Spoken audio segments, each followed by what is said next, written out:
Olá, estudantes, como vocês estão? Eu já falei pra vocês um pouquinho sobre o objetivo do Veda. Eu não quero que seja só pra economistas, pelo contrário, eu quero que sejam vídeos em que eu falo o básico de cada tema que a gente aprende em economia. E aí agora eu gostaria que você entendesse de uma vez por toda. E daí?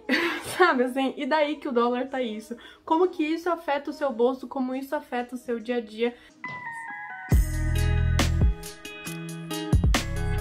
Eu vou começar o vídeo falando das duas principais causas de valorização e desvalorização do real em relação ao dólar. E depois eu vou falar sobre o porquê e como isso afeta o seu bolso e o seu dia a dia. Se você acompanhou aí durante a pandemia, houveram diversas oscilações em relação a dólar e real, e o dólar chegou lá, gente, nos R$6 praticamente. Mas com a recuperação da economia brasileira, o dólar acaba ficando um pouco mais desvalorizado e acaba caindo o seu preço, que é o que está acontecendo agora, e eu vou te explicar o porquê. Primeira questão: câmbio flutuante. É o seguinte, existe câmbio fixo e câmbio flutuante. A gente vai falar do tripé macroeconômico brasileiro, mas a partir de 1999, quando eu nasci, o câmbio passou a ser de fixo para flutuante, o que significa que antes o Banco Central era o responsável por determinar quanto custaria um dólar em relação a um real.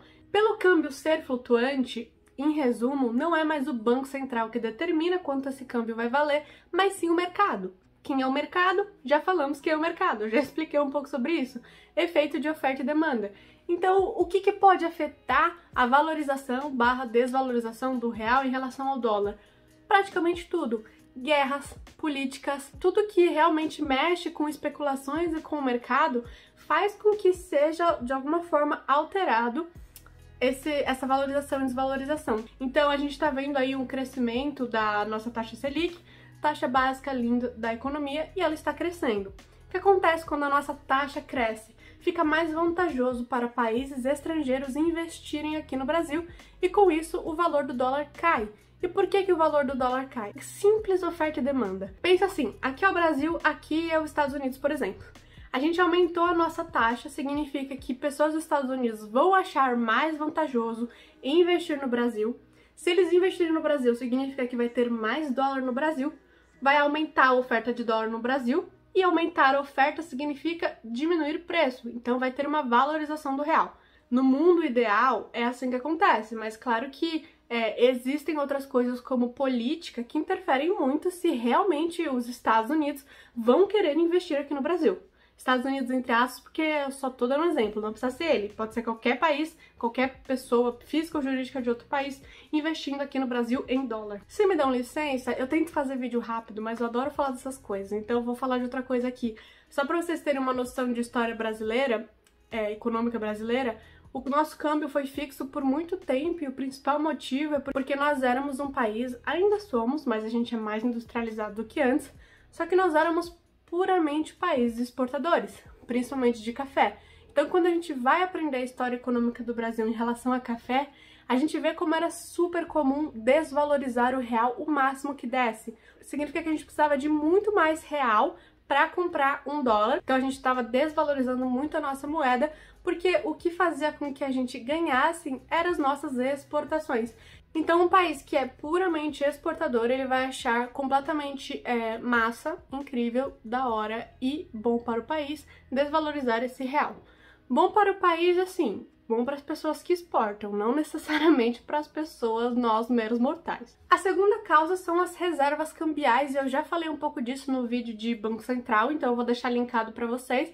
Reservas cambiais, todo país tem um tipo de reserva cambial, e o Brasil não é diferente. Nós temos uma reserva de dólar, que é feita pelo Banco Central, e a quantidade de dinheiro que a gente tem nessa reserva é completamente capaz de alterar a valorização ou desvalorização do nosso real, e é um pouco do argumento que eu acabei de usar. Quanto mais dólar a gente tiver nessa reserva, maior a oferta de dólar no país, mais barato fica esse dólar. Para vocês terem uma noção de algo que me estressa bastante dentro da nossa economia do Brasil, é que após a Segunda Guerra Mundial, o Brasil, gente, ele estava flutuando em dólar. Porque como estava tendo guerra, poucos países estavam produzindo, a gente estava exportando muito produto. Então a nossa reserva cambial estava nas alturas. E aí o que o Dutra fez? Gastou esse dinheiro, gastou essa reserva. Ele não sei, eu não sei. Tá bom, então o que isso altera no seu bolso? A gente tá aqui falando de importação e exportação, e a gente fez um exercício também lá no começo sobre externalidades, e um dos exemplos foi sobre desvalorização do dólar e o que isso afetava. E basicamente, para vocês entenderem, quando a gente desvaloriza o real, é positivo em relação à exportação, mas é muito mais caro importar. Então, para um país que está tentando se desenvolver, fica muito difícil quando o nosso real está desvalorizado. Porque qualquer produto que eu preciso importar para me industrializar, ele vai ser muito mais caro, porque o dólar está muito mais caro e eu compro as coisas em dólar. E o que tem a ver essa importação mais cara? Além de ser mais difícil para o país se desenvolver e se industrializar, os preços finais ficam mais caros. Então, para você ter um celular, esse celular tem chips e placas importadas. Se isso tá caro, esse custo vai ser repassado em preços. Realmente tinham políticas para tentar diminuir a quantidade de importação que a gente tinha. E teve também um episódio absurdo, que foi quando a gente acabou tendo certa valorização, digamos assim, do nosso real. E aí se queimaram diversas safras de café, porque não estava conseguindo exportar esse café justamente porque não estava valendo a pena. O custo estava maior do que o quanto que eles iam ganhar por isso. E aí, na época de Getúlio Vargas, isso até é famoso, se queimaram, assim, inúmeras safras de café. O mais legal é que chamaram isso de política nacional desenvolvimentista. Desenvolvimentista. E por último, algo muito importante de você entender, a relação entre valorização e desvalorização do dólar junto de IPCA, ou seja, junto de inflação. Eu não falei pra vocês que quando o dólar está caro, ou seja, quando o real está desvalorizado, significa que os preços vão ficar mais caros, tá mais caro importar, então os preços vão ficar mais caros, e inflação tem ali ligação direta com preços, IPCA. Ou seja, quanto mais desvalorizado está o nosso real, a tendência é que a gente tenha uma maior inflação caso não haja nenhum tipo de política para nos ajudar aí no meio. No caso, uma das políticas seria a Selic, mas a gente não vai falar exatamente dela agora. Aí agora falando do seu bolso e de investimentos, vamos fazer aqui essa linha macroeconômica. O dólar desvaloriza, significa que o real valoriza. Significa que diminui inflação, porque diminuem preços. Isso significa que você vai ter menor rentabilidade se você investe em renda fixa. Enquanto que existe uma correlação entre Ibovespa, nosso índice da bolsa, né? Então a gente está falando de renda variável, e o dólar.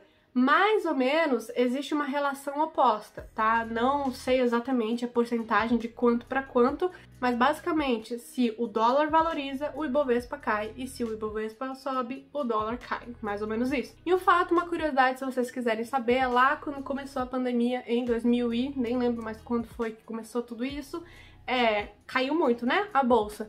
E aí, eu não invisto necessariamente em ações, vergonha da profissão, ou simplesmente porque eu não tô muito afim.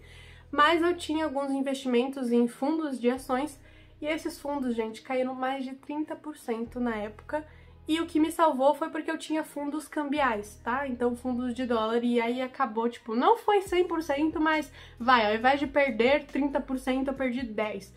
E aí foi o que me salvou, então um fato histórico aí da minha vida. Espero que esse vídeo tenha sido claro, que vocês tenham entendido a importância que é entender essa relação. Então agora, por favor, quando você assistir jornal e aí falarem que o real valorizou, desvalorizou, faz esse pensamento econômico, entende o quanto isso vai mudar no seu bolso e na sua vida, porque é muito importante a gente entender isso.